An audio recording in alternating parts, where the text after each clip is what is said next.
mga kaulam, hello! Tayo'y nagsigang ng bangus na mataba ang tiyan. Siyempre, uunahin natin ang ulo. Tapos maraming kangkong.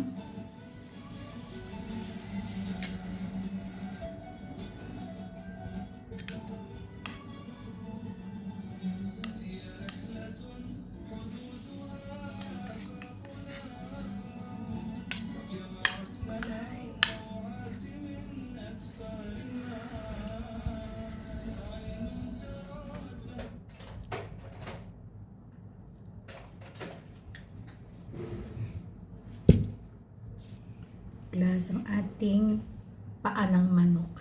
Huh? Ready? You are security for elevator. Who is that? The, Lady Gaga? she's waiting with some elevator. She ran. This is her job.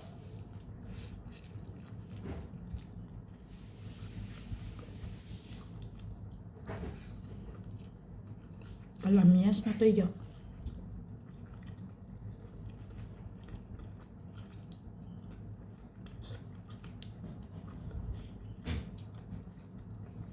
Talagang sobrang sarap nga ng kain ko din mga kaulam dahil ang nabili kong bangus ay napakataba. Pumunta kami ng asawa ko sa Dubai at meron siyang inasikaso. Ako'y sumama.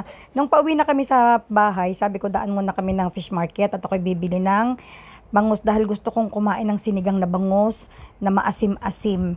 Hindi ko masyadong dinamihan mga kaulam ang kalamyas na toyo dahil alam nyo naman ako ay nasakit ang aking tiyan pagka sobrang maasim o kaya sobrang maraming mantika. So ayan, niluto ko ng sinigang. Pero meron pa rin akong adobong paa ng manok. Pero yung adobong paa ng manok mga kaulam, hindi ko yan niluto sa mantika. Pinakuluan ko lang yan ng pinakuluan. Kaya ang pinakataba niyan ay yung taba lang talaga niya, hindi galing sa mantika. Super talaga sa sarap ang kain ko din mga kaulam. Ang problema nga lang, alam naman natin na pag kumain tayo ng bangus, ay di titiisin natin na matinik. Pero talagang gayaan, ika nga ng matatanday, tiis ganda. Ang asawa ko'y tapos ng kumain, kaya paikot-ikot na sa likod ko, yung nagliligpit na ng kanyang mga gamit, ng gamit ng mga pusa, nakapagdasal na rin siya. Ako naman ay huli ng kumain dahil nagliligpit muna ako ng pinaglutuan, naglinis muna ako ng kusina. Tapos nung tapos na silang mag-ama, ako naman ang kumain dahil nga hindi kami kasya sa lamesa. Ang sarap ng labanos mga kaulam. Paborito ko talaga ang labanos lalo't ilalagay sa sinigang. Isa ring napakasarap sa luto sa labanos ay ginisa sa kamatis, bawang, sibuyas.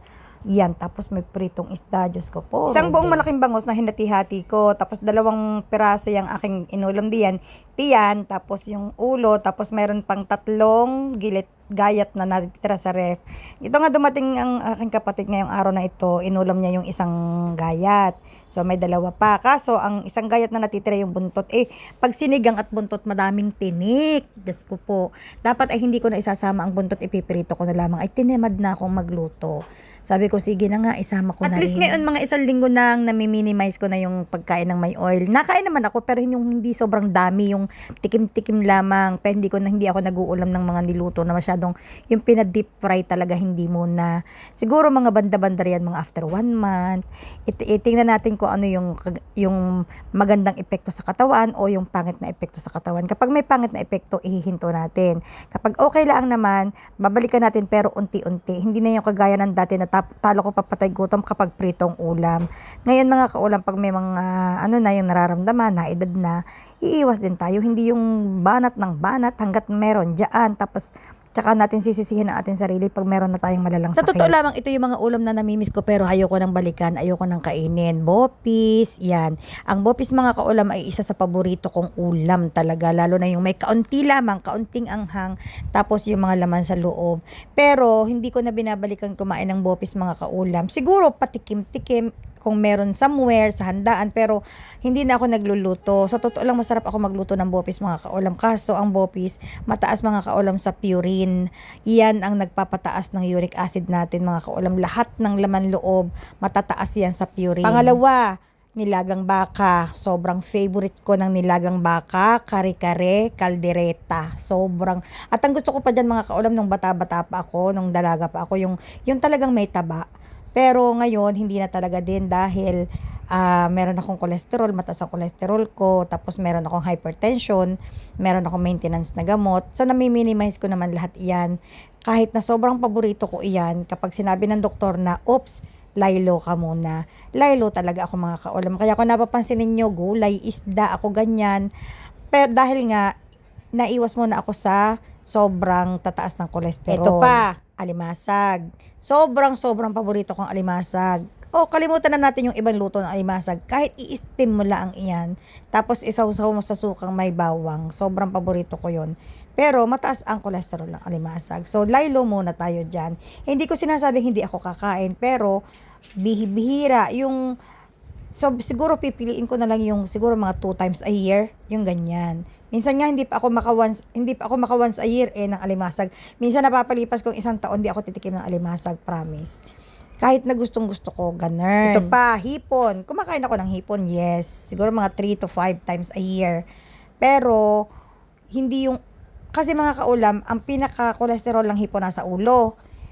Ako, kahit pa sabihin ng doktor na, sige, kumain ka ng hipon, pero huwag mo kakainin ng ulo. Sorry, Dok, pero paborito ko yung ulo ng hipon. Kaya, para hindi na lang bibihira na lang tayong kakain ng hipon. Pusit. Ang pusit, kumakain ako niyan. Pero, hindi rin madalas. Dahil mataas din yan sa purine.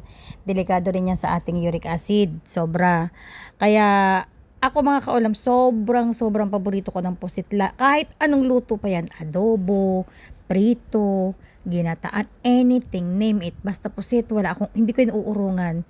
Pero, pag na-realize mo na pala yung halaga ng health natin, ng kalusugan natin, kaya mo na rin iwasan yung mga bagay, yung mga pagkain na alam mong makakaapekto sa iyong katawan. Lobster. Ang lobster talaga mga kaulam, hindi ako kumakain yan masyado dahil mahal. Yun naman ang dahilan ko sa lobster. Sobrang mahal. Hindi ko talaga afford na bumili ng lobster.